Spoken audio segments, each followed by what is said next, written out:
Maybach glided smoothly down the Long Island Expressway, the morning sun glaring off the tinted windows.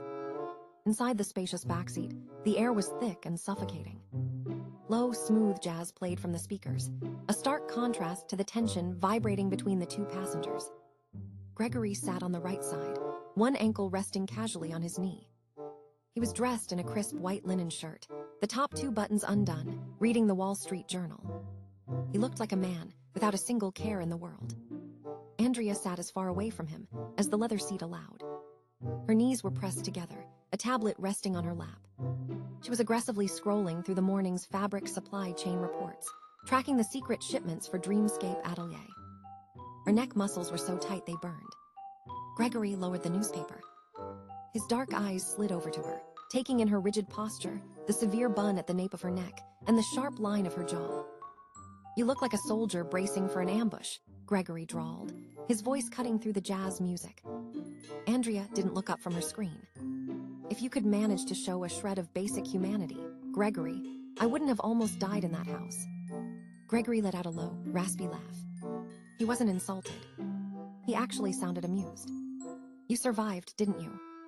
Ginevra would have fought them off herself without calling me crying."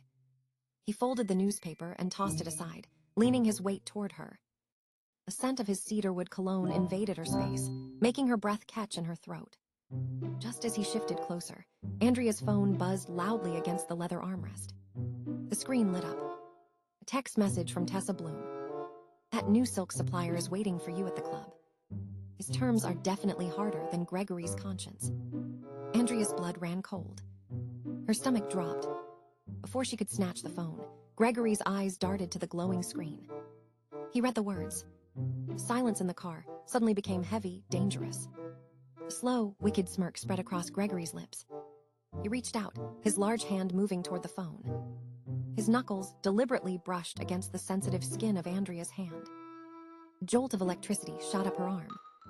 Andrea reacted instantly. She snatched the phone, her thumb slamming the lock button, plunging the screen into darkness. He shot him a glare sharp enough to cut glass. Gregory slowly pulled his hand back, resting it on his thigh. He leaned back into the plush leather, his eyes never leaving hers. "Well," Gregory said, his voice dropping an octave, "it seems your little side hobbies are distracting you from your duties as my wife." Andrea's heart hammered against her ribs, but she forced her face to remain a blank slate. She adjusted the cuffs of her silk blouse.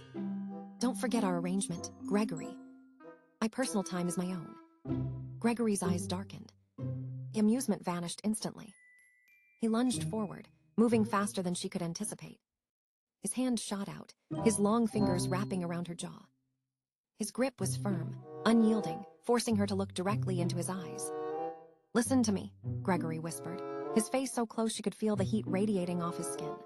His gaze was a bottomless abyss of control. "In this family, you are a placeholder. And a placeholder does not get to have secrets." Andrea's breath hitched. Her lungs felt squeezed. She reached up and slapped his hand away. The smack echoed loudly in the quiet car.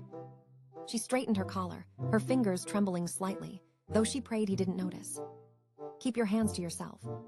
Gregory didn't respond. He just watched her, a predator studying its prey. The Maybach slowed down, turning off the main road and crunching onto the private gravel driveway of the Morse family's Hamptons estate. Perfectly manicured hedges lined the path, leading up to a massive, imposing stone mansion that looked more like a fortress than a summer home. The car stopped. The driver opened the door. Maria, the head housekeeper, stood rigidly at the top of the stone steps. Her uniform was immaculate, her face pinched tight. Gregory stepped out first. He turned and offered his hand to Andrea. It was a performance for the staff. Andrea ignored his hand entirely. She stepped out of the car on her own, her heels clicking sharply against the pavement. Maria bowed deeply as Gregory approached. "Welcome home, Mr. Morse." When Andrea walked past, Maria didn't bow. She barely offered a stiff nod, her eyes filled with thinly veiled disdain. Andrea felt the disrespect like a physical slap, but she kept her spine perfectly straight. She was used to this. To them, she was just the cheap imitation who somehow manipulated her way into the family. Andrea walked into the grand foyer. The air inside was freezing, smelling of lemon polish and old money. In the center of the massive living room, Ginevra's younger sister, Kia Hunt, was standing in front of an antique mirror. She was adjusting a heavy diamond, an emerald Van Cleef necklace, against her collarbone. Kia caught Andrea's reflection in the mirror. She let out a loud, exaggerated sigh and turned around. "Oh, the cheap knockoff is here," Kia sneered, her eyes raking over Andrea's simple outfit. "I thought you only came around to dust my sister's portraits." Gregory stepped into the room behind Andrea. He opened his mouth, but Andrea beat him to it. She offered Kia a razor-sharp, perfectly polite smile. "I do handle the dust, Kia, including the outdated, tacky jewelry you inherited."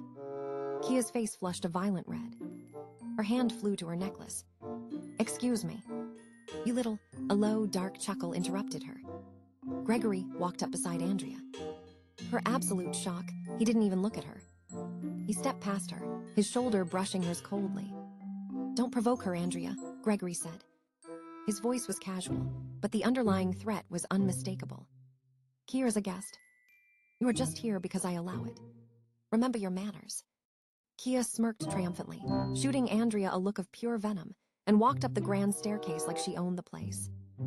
Andrea's chest tightened, a sharp pain shooting through her ribs. "You always take her side," she hissed under her breath. Gregory stopped and looked over his shoulder. "Take her side? You're the substitute I tolerate. I expect you to act like Ginevra, not a petulant child." Before Andrea could formulate a response, a booming, furious voice echoed from the heavy oak doors of the study down the hall. "Gregory," Theodore Morse roared, "bring your wife and get in here." Nah. Andrea's stomach plummeted. The real war was about to begin.